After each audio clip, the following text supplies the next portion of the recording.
Baik, Assalamualaikum warahmatullahi wabarakatuh. Pada pertemuan kali ini kita akan masuk ke materi yaitu hantaran listrik, yaitu materi lanjutan setelah kita mempelajari arus listrik pada 2 minggu kemarin. Nah, benda-benda yang dapat menghantarkan listrik disebut dengan konduktor listrik. Benda-benda yang tidak dapat menghantarkan listrik disebut dengan isolator listrik. Seperti perak, tembaga, amonium, karbon, dan besi termasuk bahan-bahan konduktor. Sementara itu, karet, plastik, kain wol, kayu, dan udara termasuk isolator. Silikon, germanium, dan arsen dapat bersifat sebagai konduktor maupun isolator, bergantung pada suhunya. Benda-benda tersebut disebut dengan semikonduktor. Nanti kita akan bahas lebih dalam lagi. Hambatan dalam suatu penghantar dapat diukur menggunakan ohmmeter. Hambatan yang terdapat pada kawat penghantar dirumuskan sebagai berikut. Dapat dilihat rumusnya. Nah, ini adalah materi yang akan dibahas kali ini. Jadi, hantaran listrik. Jadi, kita kan kemarin sudah mempelajari arus ya. Nah, arus itu kan bisa terjadi karena ada hantarannya. Ya, tempat untuk melajunya. Kalau mobil itu ada lintasannya. Ya, kalau di rangkaian listrik ada kabel gampangnya seperti itu. Nah, kita akan membahas konduktor, isolator, dan semikonduktor dulu. Tadi udah sedikit kita bahas sedikit. Jadi bahan-bahan yang dapat digunakan untuk menghantarkan listrik disebut konduktor. Jadi apa saja yang dapat menghantarkan listrik itu namanya konduktor. Konduktor yang paling baik itu sementara ini adalah emas dan perak. Namun karena harganya yang mahal, nah banyak yang menggunakan tembaga ya, seperti kabel-kabel di rumah kalian itu menggunakan tembaga dan lain-lain. Kemudian yang kedua, bahan-bahan yang tidak dapat menghantarkan arus listrik itu dikenal dengan sebutan isolator. Contohnya plastik, karet. Maka kebanyakan seperti alat-alat listrik itu dibungkus atau dilapisi dengan plastik. Ya, seperti stop kontak gitu ya. Lapisannya berupa karet. Bahan semikonduktor. Nah, semi. Nah, ini berarti bahan yang jika berada pada suhu rendah bersifat sebagai isolator. Sementara pada suhu tinggi bersifat sebagai konduktor. Contohnya tadi ya ada karbon, ada silikon dan germanium. Oke ya, paham ya mengenai konduktor, isolator dan semikonduktor. Kita lanjutkan. Yang selanjutnya adalah rangkaian lampu ya. Jadi yang akan kita bahas adalah rangkaian ya. Setelah kita tahu arus dan arus itu bisa mengalir karena ada hantarannya berupa kabel ya. Kalau di rumah-rumah itu ya. Nah, di rumah kita pasti ada lampu ya. Nah, bagaimana sumber arus listrik itu bisa menyalakan lampu? Rangkaiannya seperti apa? Jadi ada dua rangkaian yang kita akan pelajari, itu adalah rangkaian paralel dan rangkaian seri. Kita mulai dari rangkaian paralel dulu. Jadi rangkaian lampu paralel adalah rangkaian lampu yang memiliki percabangan kabel. Ya, seperti ada di gambar, dalam satu sumber tegangan terdapat dua lampu yang disusun secara paralel ya. Seperti itu gambarnya, ada cabangnya, bercabang. Jika salah satu ujung kabel terputus ya, misal di lampu atas itu kabelnya terputus ya, maka arus itu tetap akan mengalir pada kabel yang di bawahnya karena tidak terputus ya. Kata masih nyambung ya. Sehingga lampunya tetap menyala ya. Atau jika salah satu lampu dilepas, lampu yang lain akan tetap menyala ya. Maka rangkaian ini dinamakan dengan rangkaian lampu paralel atau rangkaian paralel. Nah, terus bagaimana yang seri?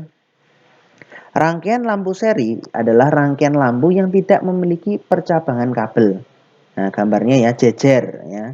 Lampunya ditaruh dalam satu kabel ya. tidak ada cabangnya. Maka ketika salah satu kabel itu putus, lampunya juga akan mati karena tidak ada arus yang mengalir. Nah, makanya disebut dengan rangkaian seri. Kemudian setelah kita bahas lampunya tadi ya, kemudian kita bahas baterainya. Ya. Baterai itu ternyata juga dapat dirangkai secara seri dan paralel. Seperti pada gambar ini ada Bapak berikan contoh, ada yang 2 baterai dan 3 baterai. Yang sebelah kiri ada 2 baterai disusun seri, sebelah kanan 3 baterai disusun seri. Untuk mencari beda potensialnya, maka dijumlahkan semuanya. Baterai pertama, baterai kedua, dan baterai ketiga. Di sini ada rumus Fs sama dengan ya beda potensial seri, Fs, S itu seri, sama dengan V1 plus V2 plus V selanjutnya. Kalau ada 2 berarti 2, kalau ada 3 berarti 3, dan seterusnya. Jadi tinggal dijumlahkan. Kalau baterainya 5 volt semua, ada 2 berarti totalnya 10 volt. Ya. Kalau baterainya ada 3 berarti totalnya 15 volt. Kemudian yang rangkaian baterai secara paralel. Nah, kita lihat di sini. Agak berbeda. Rangkaian baterai secara paralel itu karena susunannya seperti itu ya. Ya, dibuat berjajar seperti itu. Maka V paralelnya atau beda potensial paralelnya itu sama dengan nilai dari masing-masing baterai. Kalau misal baterainya itu 5 volt berarti beda potensial paralelnya berarti 5 volt juga sama. Maka di sini rumusnya Vp sama dengan V1 sama dengan V2 dan seterusnya. Namun keunggulannya ketika salah satu misal baterai yang paralel ini ada yang putus gitu ya, lampunya tetap menyala karena ada baterai yang lain. Namun kalau yang seri, kalau kalian cabut salah satu baterainya, misal yang batu 3 itu ya, baterainya ada 3 itu, kalian ambil satu, maka lampunya akan terputus karena tengahnya kosong, nggak ada yang nyambung. Kalau paralel tetap menyala. Rangkaian baterai ya, semakin banyak jumlah baterai yang dipasang secara seri, nyala lampunya akan semakin terang. Hal ini disebabkan beda potensial yang dihasilkan oleh baterai yang dipasang secara seri semakin besar dan dapat dirumuskan sebagai berikut. Ya. Beda potensial seri sama dengan V1 tambah V2 tambah VVV selanjutnya. Tetapi apabila salah satu kabel yang menghubungkan baterai terputus, lampu tidak bisa menyala. Ya, ini kekurangannya ya. Nyala lampu pada baterai yang dipasang secara paralel tetap ya. Terangnya tidak semakin terang walaupun ditambah sebanyak apa, terangnya tetap sama. Hal ini disebabkan beda potensial yang dihasilkan oleh baterai yang dipasang secara paralel sama pada setiap titik atau dapat dirumuskan Vp atau V paralel sama dengan V1 sama dengan V2 dan seterusnya.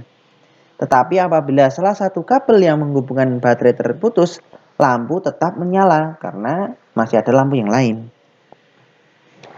Kemudian setelah kita bahas itu ya, kita akan membahas hukum Kirchhoff ya. Yaitu menjelaskan bahwa jumlah kuat arus yang masuk dan keluar dari suatu percabangan adalah sama. Kalian ibaratkan sebuah perempatan gitu ya. Ya, ketika ada motor yang masuk dari arah selatan ke utara, dari barat ke timur gitu ya.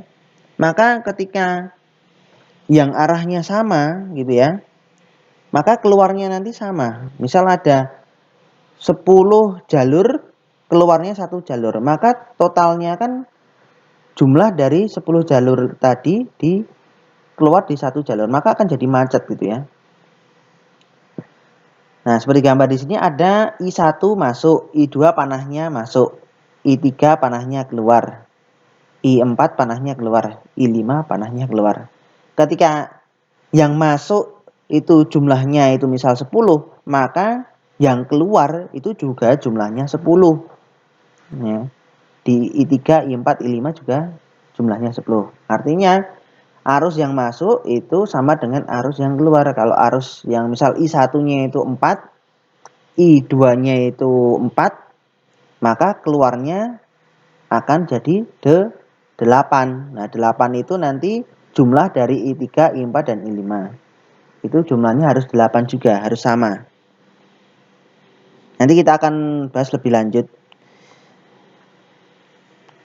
Kemudian ini adalah gambar dari rangkaian yang kita buat tadi ya, yang sumber tegangannya atau sumber baterainya itu ada yang seri ini ya, yang sebelah kiri. Ini ketika baterai seri, gambarnya seperti ini. R, yaitu ada R, nanti kita bahas. Kemudian yang sebelah kanan, ini adalah gambar ketika baterainya disusun secara paralel. Nah, gambarnya beda ya. Nah, ini simbol-simbol ya, simbolnya untuk baterai itu seperti itu. Kemudian yang R di atas, itu artinya apa sih? Ya, itu artinya adalah hambatan ya. Di dalam rangkaian listrik itu terdapat hambatan ya. Nanti kita akan bahas di slide selanjutnya. Untuk rumus di bawah sementara kita skip dulu. Nah, hambatan ya. Hukum Ohm. Kita awali dengan hukum Ohm.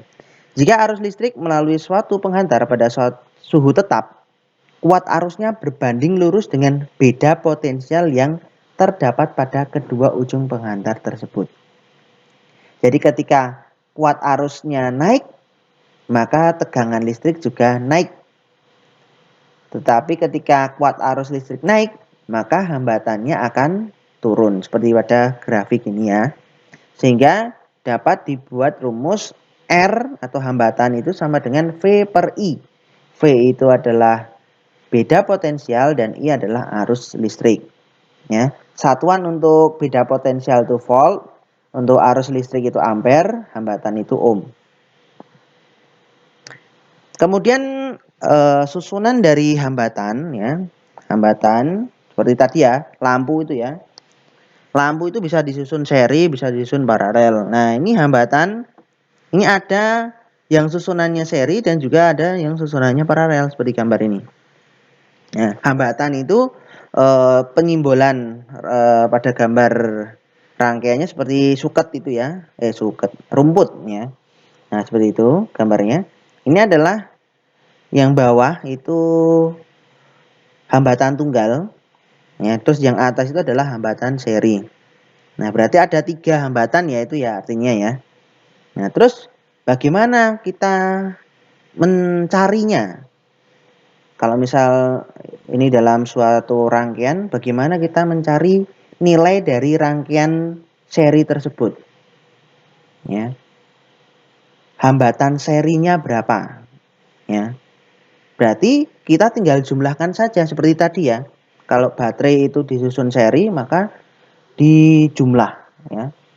Dijumlah baterai pertama, baterai kedua, baterai ketiga, ketemu beda potensialnya sekian. Lah, hambatan juga sama. Lah, hambatan ketika susunannya seri, maka hambatan itu dijumlah. R1, R2, R3 ditambah. Maka akan ketemu dengan hambatan penggantinya atau hambatan pengganti rangkaian serinya. Yaitu itu tadi ya. RS sama dengan R1 tambah R2 tambah R3 dan selanjutnya. Untuk hambatan yang tersusun secara seri ini ya, sebelah kanan ada nilai arus di tiap-tiap hambatan itu ya. I sama dengan I1 sama dengan I2 sama dengan I3. Artinya apa? Arus yang berada pada rangkaian seri ya, hambatan secara seri ya, itu nilai arusnya itu sama di setiap kabelnya atau gampangannya, setiap jalurnya itu nilai I-nya itu sama. Dan tegangan pada tiap-tiap hambatan ya itu jumlah ya dari semua tegangan ya. Tegangan pada tiap-tiap hambatan itu ya V-nya sama dengan V1 tambah V2 tambah V3. Nah, kemudian susunan seri hambatan berfungsi sebagai pembagi tegangan ya. Artinya apa? V1 dibanding V2 banding V3 dan seterusnya itu sama dengan perbandingan antara hambatan pertama, hambatan kedua, hambatan ketiga dan hambatan seterusnya. Kemudian kita akan membahas mengenai susunan paralel dari hambatan. Nah, gambarnya agak beda ya dengan yang awal tadi ya. Ini lurus, ini bercabang.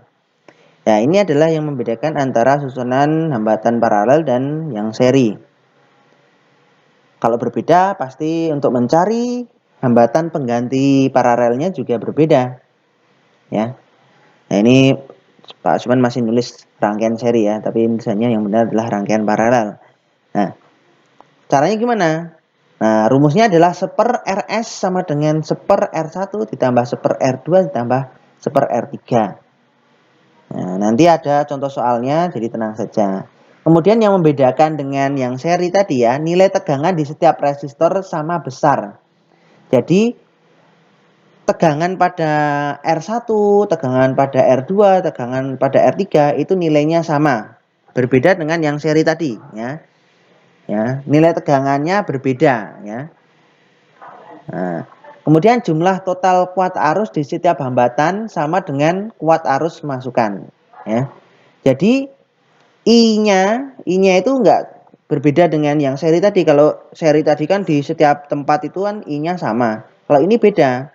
Kalau di sini I totalnya itu sama dengan gabungan dari I dari masing-masing hambatan. Jadi di R1 itu punya arus sendiri, punya nilai arus sendiri, di R2 punya nilai arus sendiri, di R3 juga memiliki nilai arus sendiri. Yang ketika dijumlahkan itu sama dengan I total yang ada dalam rangkaian tersebut.